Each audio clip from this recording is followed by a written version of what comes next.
আলাইকুম। আমি শামিমা নাসরিন, ব্যবসা উদ্যোগ, মহানগর আইডিয়াল স্কুল অ্যান্ড কলেজ। আজকে আমি তোমাদের যে অধ্যায়টি নিয়ে আলোচনা করবো সেটা হচ্ছে সপ্তম অধ্যায়। তোমাদেরকে পূর্বে সপ্তম অধ্যায় একবার পড়িয়েছি, তারপর আরেকটু আবার আরেকটু আলোচনা করব ক্লাস 9-এর জন্য। আচ্ছা, তোমরা প্রথমে যে সংজ্ঞাটি আমি পড়িয়েছিলাম সেটা হচ্ছে শিল্প কি, শিল্পের সংজ্ঞা। ঠিক আছে, যে কাঁচামাল বা প্রাথমিক দ্রব্যকে চূড়ান্ত দ্রব্যে রূপান্তর করার যে প্রক্রিয়া, এটাই হচ্ছে শিল্প। শিল্প প্রধানত কয় প্রকার? দুই প্রকার, একটা হচ্ছে উৎপাদনমুখী শিল্প আর একটা হচ্ছে সেবামূলক শিল্প। উৎপাদনমুখী এবং সেবামূলক শিল্পকে আবার 4 ভাগে ভাগ করা হয়েছে। একটা হচ্ছে কুটির শিল্প, ক্ষুদ্র শিল্প, মাঝারি শিল্প, বৃহৎ শিল্প। ঠিক আছে, এবং এই সংজ্ঞাগুলি পড়তে বলেছিলাম। তার মানে হচ্ছে কি, যে শিল্প কি, শিল্প প্রধানত দুই প্রকার, একটা হচ্ছে উৎপাদনমুখী আর একটা হচ্ছে সেবামূলক। উৎপাদনমুখী এবং সেবামূলক শিল্পকে আবার 4 ভাগে ভাগ করা হয়েছে। একটা হচ্ছে কুটির শিল্প, ক্ষুদ্র শিল্প, বৃহৎ শিল্প, মাঝারি শিল্প। এবং আমি তোমাদেরকে বলেছিলাম যে কুটির শিল্প হচ্ছে কি, যে পরিবারের সদস্যদেরকে নিয়ে, পরিবারের সদস্যরা এখানে প্রাধান্য পাবে, মা বাবা, ভাই বোন, স্বামী স্ত্রী, এদের নিয়ে যে শিল্পটা, এটা হচ্ছে কুটির শিল্প। এবং এখানে হচ্ছে 5 লক্ষ টাকার নিচে, তার চেয়ে আরেকটু বেশি বিনিয়োগ হবে কুটির শিল্পতে, ক্ষুদ্র শিল্পতে, ক্ষুদ্র শিল্পের চেয়ে আরেকটু বেশি বিনিয়োগ হবে মাঝারি শিল্পতে, এবং বৃহৎ শিল্পে সবচেয়ে বেশি বিনিয়োগ হবে। ঠিক আছে, এই সংখ্যাগুলো তোমাদেরকে আমি পড়তে বলেছিলাম। ঠিক আছে, তারপরে তোমরা যেটা করবে সেটা হচ্ছে যে তোমাদের লাস্ট হচ্ছে তোমাদের যে চ্যাপ্টারের লাস্টে আছে, দেখো উন্নত শিল্প এলাকা এরিয়া এবং অনুন্নত শিল্প এরিয়া। এখান থেকে তোমাদের এমসিকিউ আসতে পারে। সাপোজ ধরো ঢাকা, বলতে পারে ঢাকা উন্নত নাকি অনুন্নত, তোমাকে এটা বলতে হবে। ঢাকা হচ্ছে উন্নত। তোমাদের আসতে পারে যে শেরপুর বা জামালপুর, এটা কি উন্নত এরিয়া নাকি অনুন্নত এরিয়া, তোমাদের এটা বলতে হবে। তোমাদের আসতে পারে মেহেরপুর, এটা কি উন্নত এরিয়া নাকি অনুন্নত এরিয়া। হ্যাঁ, তোমাদের আসতে পারে। তারপর হচ্ছে তোমাদের আসতে পারে নাটোর, এটা কি উন্নত নাকি অনুন্নত, এটা হচ্ছে নাটোর, এটা হচ্ছে অনুন্নত এরিয়া। এখান থেকে খুব বেশি আসে। তারপর তোমাদের আসতে পারে যে সুনামগঞ্জ, সিলেট, এটা কি উন্নত এরিয়া নাকি অনুন্নত এরিয়া, তোমাদের বলতে হবে যে এটা অনুন্নত এরিয়া। ঠিক আছে, এইভাবে তোমাদের আসবে। হ্যাঁ, তোমাদের এইভাবে প্রশ্ন আসবে এখান থেকে, এই জন্য এটা পড়া লাগবে। তারপর হচ্ছে সৃজনশীল প্রশ্ন। সৃজনশীল প্রশ্নের ক্ষেত্রে তোমার যে এটা বহু নির্বাচনী প্রশ্ন। 1 নাম্বার দেখো, সর্বশেষ জাতীয় শিল্পনীতি ঘোষিত হয় কত? 2010। ক্ষুদ্র শিল্প বলতে কি বোঝায়? স্থায়ী সম্পত্তি প্রতিস্থাপন ব্যয় বাবদ 5 লক্ষ থেকে 1 কোটি। ক্ষুদ্র শিল্প 5 লক্ষ, কি পড়াছিলাম? কুটির শিল্প হচ্ছে 5 লক্ষ টাকার নিচে কুটির শিল্প। আর ক্ষুদ্র শিল্প কি? 5 লক্ষ থেকে 1 কোটি। 5 লক্ষ থেকে 1 কোটি। ঠিক আছে, এভাবে পড়বা। তারপরে হচ্ছে যে তোমাদের উদ্দীপক আছে, উদ্দীপকটা পড়বা যে জনাব সাদিক তার পরিবারের সদস্যদের দিয়ে মাটি দিয়ে বিভিন্ন ধরনের শোপিস তৈরি করে তার দোকানে বিক্রি করেন, বেশ লাভবান হন। তাহলে তার শিল্পটি কোন ধরনের শিল্প? অবশ্যই এটা হচ্ছে কুটির শিল্প। তোমাদের দেখো, যে মাটি দিয়ে বিভিন্ন ধরনের শোপিস তৈরি করা, তুমি কি এটা জানো যে এটা কোন ধরনের শিল্প? তুমি এটা জানো না, এর জন্য তোমাদেরকে একটা চার্ট মুখস্থ করতে হবে। এটা হচ্ছে কুটির শিল্পের, দেখো 86 পেজে আছে কুটির শিল্পের এই চার্টটা, এই চার্টটা তোমাদের মুখস্থ করতে হবে। ঠিক আছে, এই চার্টটা তোমাদের যেমন এই চার্টে তোমাদের আসতে পারে কি, এই চার্টে তোমাদের আসতে পারে হচ্ছে এই চার্টে তোমাদের আসতে পারে যে যে তাঁতের কোনো একটা জিনিস নিয়ে আসতে পারে, বা খাদ্য এবং সহায়ক শিল্প বা হস্তশিল্প, হাতের শিল্প, কার্পেট, শতরঞ্জি, নকশি কাঁথা। হ্যাঁ, এগুলো দিয়ে তোমাদের আসতে পারে। ঠিক আছে, এগুলো দিয়ে তোমাদের আসতে পারে যে এটা কোন ধরনের শিল্প। হ্যাঁ, এই জন্য তোমাদের এটা পড়তে বলছে যে মাটি দিয়ে তৈরি। তুমি সহজ এখানে যদি মুখস্থ করো তাহলে সাথে সাথে তুমি বলতে হয় যে মৃৎশিল্প। হ্যাঁ, এখানে মৃৎশিল্প না দিয়ে তোমার পাটজাত শিল্প দিতে পারে, বা তোমাকে দিতে পারে যে শতরঞ্জির একটা শিল্প। এখানে তোমাকে বলতে পারে যে এখানে লক্ষ্য করো জনাব সাদিক মাটি দিয়ে তৈরি বিভিন্ন ধরনের শোপিস তৈরি করেছে, এই জন্য তুমি এটা বলতেছো কুটির শিল্প। ঠিক না? এখন তোমাকে যদি বলা হয় যে এটা হচ্ছে হাতের শিল্প বা শতরঞ্জি তৈরি করা হয়, তাহলে তখন তুমি কি বলবা, সেটাও কুটির শিল্প। কিন্তু তোমাকে যদি বলা হয় যে বস্ত্র শিল্প, তারপর সে বন শিল্প, কেমিক্যাল, ধর রং, পেইন্ট, প্লাস্টিক কারখানা তৈরি, জৈব সার, মিশ্র সার, গুটি ইউরিয়া সার, বা যদি বলা হয় যে গ্লাস এবং বিভিন্ন সিরামিকের সামগ্রী, তখন সেটাকে কি বলা হবে, ক্ষুদ্র শিল্প বা মাঝারি শিল্প। ঠিক আছে, এই জন্য তোমাকে এই চারটা মুখস্থ করার প্রথমে আগে অনুধাবন করতে হবে যে ক্ষুদ্র শিল্প, কুটির শিল্প কোনগুলো বলছে, আর হচ্ছে ক্ষুদ্র শিল্প এবং মাঝারি শিল্প কোনগুলো বলেছে। ঠিক আছে, এটা তোমাকে লক্ষ্য রাখতে হবে।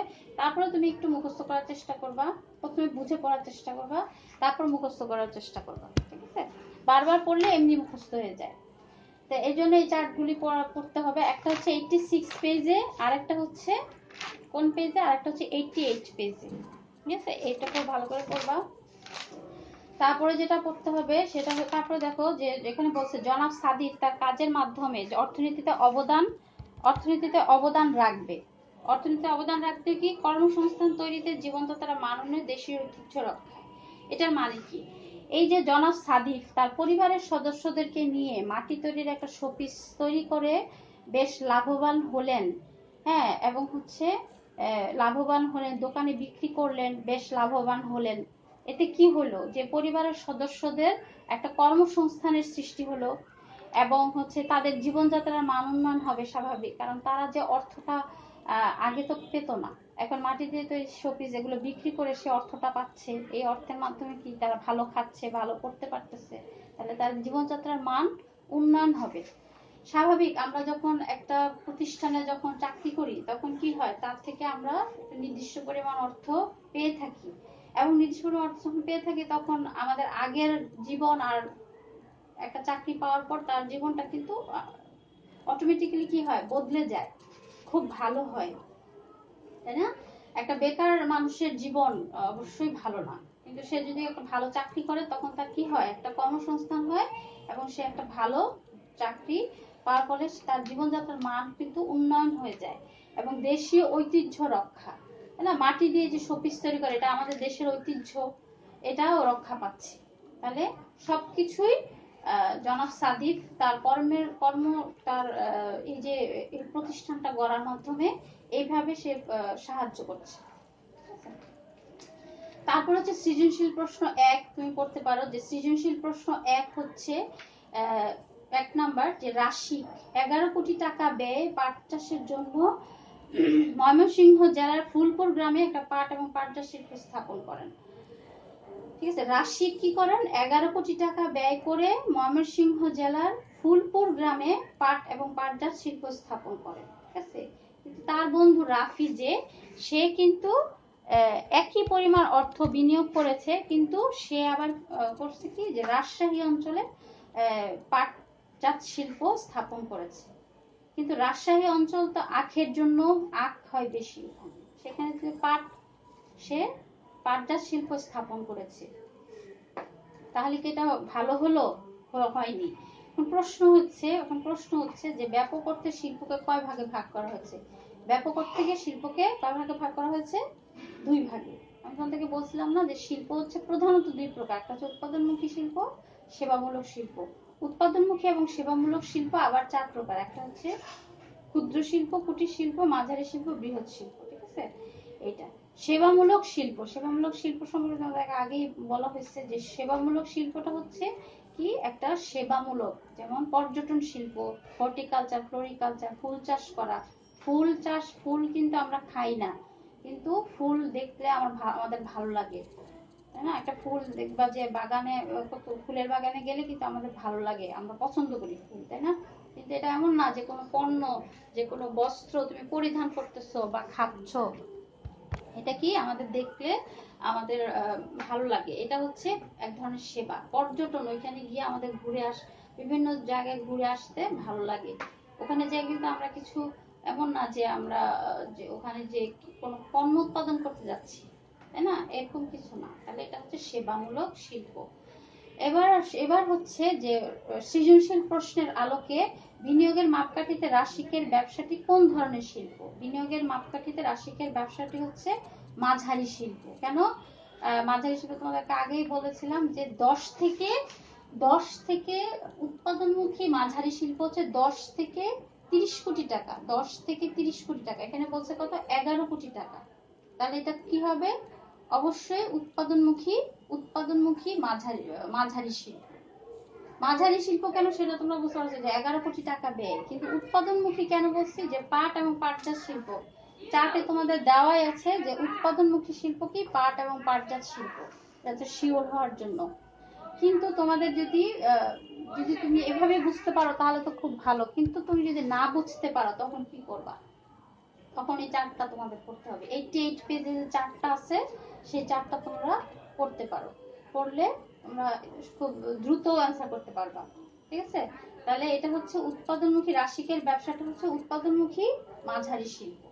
এখন আমি সেবামূলক শিল্প বলতে পারি। সেবামূলক শিল্পটাও কিন্তু 1 থেকে 15 কোটি। 1 থেকে 11 কোটি কি 1 থেকে 15 কোটির মধ্যে পড়ে না? তাহলে 1 থেকে 15 কোটির মধ্যে কিন্তু আবার 11 কোটি পড়ে। তাহলে এটা হচ্ছে কি? তাহলে এটা আমি সেবামূলক বলতে পারবো না, কারণ পাট শিল্প উৎপাদন করা, পাটজাত শিল্প স্থাপন করা বা পাটের থেকে বিভিন্ন ধরনের পণ্য উৎপাদন করা, এটা কি কোনো এটা সেবামূলক হয় না। এটা অবশ্যই উৎপাদনমুখী শিল্প। ঠিক আছে? উৎপাদনমুখী মাঝারি শিল্প। ঠিক আছে? পাট এবং পাটজাত শিল্পটা হচ্ছে উৎপাদনমুখী অবশ্যই। এবং মাঝারি শিল্প কেন বলছি? কারণ মাঝারি শিল্পটা হচ্ছে উৎপাদনমুখী মাঝারি শিল্প কি 10 থেকে 30 কোটি টাকার মধ্যে। ঠিক আছে? এইভাবে বলা যায়। এখন তারপরে হচ্ছে তোমার রাশিকের শিল্প প্রতিষ্ঠানটিতে অধিক মুনাফা হওয়ার কারণ বিশ্লেষণ করো। রাশিক ময়মনসিংহ জেলার ফুলপুর গ্রামে যে পাট এবং পাটজাত শিল্পটা স্থাপন করেছেন, সেটা ময়মনসিংহ জেলার ফুলপুর গ্রাম হচ্ছে পাট শিল্প, পাটের জন্য বিখ্যাত। তো সেখানে যদি আর রাফি কি করেছে? রাফি হচ্ছে যে সে 11 কোটি টাকাই ব্যয় করেছে, কিন্তু সে রাজশাহী অঞ্চলে পাটজাত শিল্প স্থাপন করেছে। কিন্তু সেটা তো আখের জন্য বেশি ভালো, মানে আখ বেশি উৎপন্ন হয়। তাহলে বিনিয়োগ তুমি করেছো, কিন্তু কাঁচামাল যেহেতু কম রাজশাহী অঞ্চলে, কিন্তু হচ্ছে ময়মনসিংহ জেলার ফুলপুর গ্রামে হচ্ছে তোমার পাটের জন্য বিখ্যাত। ওখানে কাঁচামালটা ওখানে ভালো পাওয়া যায়। ঠিক আছে? আর রাজশাহী অঞ্চলে হচ্ছে আখের জন্য ভালো। তাহলে অবশ্যই রাশিকের শিল্প প্রতিষ্ঠানটি অধিক মুনাফা অর্জিত হবে। রাশিকের শিল্প প্রতিষ্ঠানটিতে অধিক মুনাফা অর্জিত হবে, আর রাফির শিল্প প্রতিষ্ঠানে কম মুনাফা অর্জিত হবে। কারণ কি? কারণ সে স্থানটা চুজ করতে ভুল করেছে, স্থানটা নির্বাচন করতে, সিলেক্ট করতে সে ভুল করছে। ঠিক আছে? রাজশাহী অঞ্চল যেটা, সেটা হচ্ছে আখের জন্য বিখ্যাত। ওখানে সে পাট শিল্প স্থাপন করেছে। তাহলে এটাতে অধিক মুনাফা অর্জন হওয়ার সম্ভাবনা একদমই কম, এবং অধিক মুনাফা অর্জন হবে না। এবং রাশিকের শিল্প প্রতিষ্ঠান হচ্ছে সে ময়মনসিংহ জেলার ফুলপুর গ্রাম পাটের জন্য বিখ্যাত, সেটাই স্থাপন করেছে। সুতরাং পাটজাত শিল্প স্থাপনের জন্য এটা হচ্ছে রাশিকের প্রতিষ্ঠানটি সবচেয়ে বেশি মুনাফা অর্জিত হবে। ঠিক আছে? আচ্ছা, তারপর হচ্ছে সৃজনশীল প্রশ্ন 2। সৃজনশীল প্রশ্ন 2 হচ্ছে তোমার কক্সবাজারের জেরিন তাসনিম বিদ্যুতের ক্রমাগত চাহিদার কথা বিবেচনা করে সরকারি অনুমতি দিয়ে সমুদ্র তীরে একটা বায়ুচালিত বিদ্যুৎ কেন্দ্র স্থাপন করলেন। সমুদ্রের বাতাসকে কাজে লাগিয়ে উইন্ডমিলের মাধ্যমে উৎপাদিত বিদ্যুৎ বিভিন্ন জায়গায় সরবরাহ করেন। তার এই শিল্পে বিনিয়োগের পরিমাণ 3 কোটি টাকার অধিক। বিনিয়োগের মাপকাঠিতে শিল্পকে কয় ভাগে ভাগ করা যায়? বিনিয়োগের মাপকাঠিতে শিল্পকে 4 ভাগে ভাগ করা যায়। একটা হচ্ছে কুটির শিল্প, ক্ষুদ্র শিল্প, মাঝারি শিল্প, বৃহৎ শিল্প। কুটির শিল্প বলতে কি বোঝায়? কুটির শিল্প বলতে পরিবারের সদস্যদেরকে নিয়ে যখন সর্বোচ্চ 10 জন এবং কি হবে, এবং হচ্ছে 5 লক্ষ টাকার নিচে যখন বিনিয়োগের পরিমাণ হবে, তখন সেটাকে বলা হবে কুটির শিল্প। ঠিক আছে? এবং হচ্ছে যে তোমার জনাব জেরিনের শিল্পটি কোন ধরনের শিল্প? এখানে দেখো যে বিদ্যুৎ, বিদ্যুৎ এটা হচ্ছে কি, পানি, গ্যাস, বিদ্যুৎ এগুলো কোনো খাওয়ার জিনিস না, বা এটা কোনো পণ্য না যে তুমি একটা কাপড় তোমার খুব ভালো লাগছে তুমি কিনে নিয়ে আসলা, এরকম কিছু না। বিদ্যুৎ এটা হচ্ছে সেবামূলক, ঠিক আছে। বিদ্যুৎ উৎপাদন করা, পানি সরবরাহ করা, হ্যাঁ, তারপরে হচ্ছে গ্যাস, গ্যাস এটা এগুলো হচ্ছে আমাদের সেবামূলক। বিদ্যুৎ, গ্যাস, পানি এগুলো হচ্ছে সেবামূলক। এখানে এটাই বলছে যে বিদ্যুৎ কেন্দ্র স্থাপন করা এবং সমুদ্রের বাতাসকে কাজে লাগিয়ে বিদ্যুৎ উৎপাদন করা, এটা হচ্ছে সেবামূলক।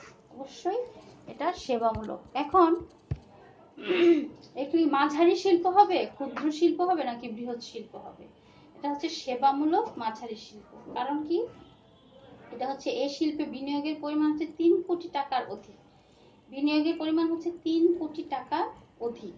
তোমাদেরকে আগেই বলেছিলাম যে মাঝারি শিল্পের ক্ষেত্রে সেবামূলক, মাঝারি শিল্পের ক্ষেত্রে 1 থেকে 15 কোটি টাকা, 1 থেকে 15 কোটি টাকার মধ্যে হলে সেবামূলক মাঝারি শিল্প, সেবামূলক মাঝারি শিল্প, ঠিক আছে। এটা হচ্ছে 1 থেকে 15 কোটি টাকার মধ্যে, 3 কোটি টাকা, এই জন্য এটা হচ্ছে সেবামূলক মাঝারি শিল্প, ঠিক আছে। এবং জনাব জেরিন তাসনিমের স্থাপিত শিল্পের মাধ্যমে দেশের অর্থনীতির চাকা গতিশীল হবে। অবশ্যই যদি বিদ্যুৎ কেন্দ্র যত বেশি সরবরাহ করা যাবে, আমাদের বিশেষ করে গ্রামাঞ্চলে বিদ্যুতের পরিমাণ একেবারে নেই বললেই চলে, হ্যাঁ, বিদ্যুৎ থাকেই না। তুমি যদি বিদ্যুৎ ওখানে দিতে পারো তাহলে ওদের পড়ালেখার মান ভালো হবে, জীবনযাত্রার মান ভালো হবে, সবকিছুই ভালো হবে, ঠিক না। বিদ্যুৎ ওরা ব্যবহার করতে পারবে। যত বেশি বিদ্যুৎ উৎপাদন করা যাবে, যত বেশি বিদ্যুৎ দেওয়া যাবে। এবং আমাদের আমাদের বাংলাদেশ, আমাদের দেশে এমন অনেক প্রতিষ্ঠান আছে যেখানে কি বিদ্যুৎ যদি কিছুক্ষণের জন্য বন্ধ থাকে সেখানে অনেক পরিমাণ লস হচ্ছে। তাহলে তুমি যদি সেখানে যদি ঠিক প্রপার বিদ্যুৎ দিতে পারো, তাহলে সেটা কি হবে, অবশ্যই সেই প্রতিষ্ঠানের জন্য অবশ্যই লাভবান হবে, না। বিদ্যুৎ যত বেশি সরবরাহ করা যাবে অবশ্যই তত বেশি আমাদের অর্থনীতির চাকা গতিশীল হবে। এটা এটা হচ্ছে অবশ্যই দেশের অর্থনৈতিক চাকা গতিশীল হবে। এটা এটা হচ্ছে যে তোমাদের এইভাবে তোমরা করার চেষ্টা করবে। আর হচ্ছে তোমাদেরকে আগেই বলেছিলাম যে শিল্প কি, সেই সংজ্ঞাটা পড়বে। তারপর হচ্ছে শিল্প হচ্ছে প্রধানত 2 প্রকার, একটা হচ্ছে উৎপাদনমুখী আর একটা হচ্ছে সেবামূলক। উৎপাদনমুখী এবং সেবামূলকটা আবার 4 প্রকার, একটা হচ্ছে কুটির শিল্প, ক্ষুদ্র শিল্প, মাঝারি শিল্প, বৃহৎ শিল্প।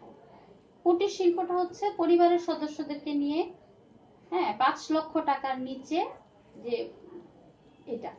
আর হচ্ছে যে ক্ষুদ্র শিল্প যেটা, এটা হচ্ছে আবার 2 ধরনের, একটা হচ্ছে উৎপাদনমুখী, সেবামূলক।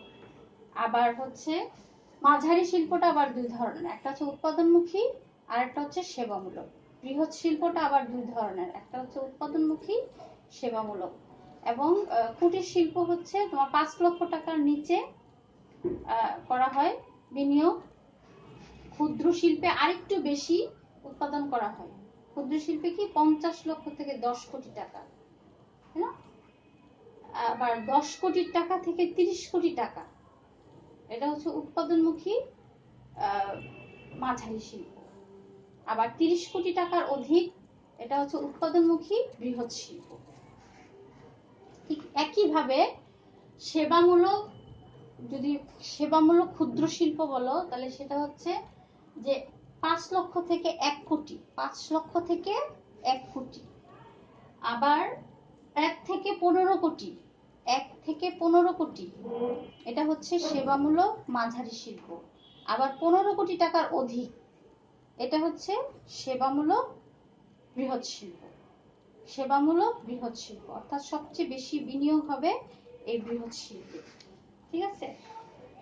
আচ্ছা, তাহলে এই হচ্ছে মোটামুটি ক্লাস 9 এর জন্য।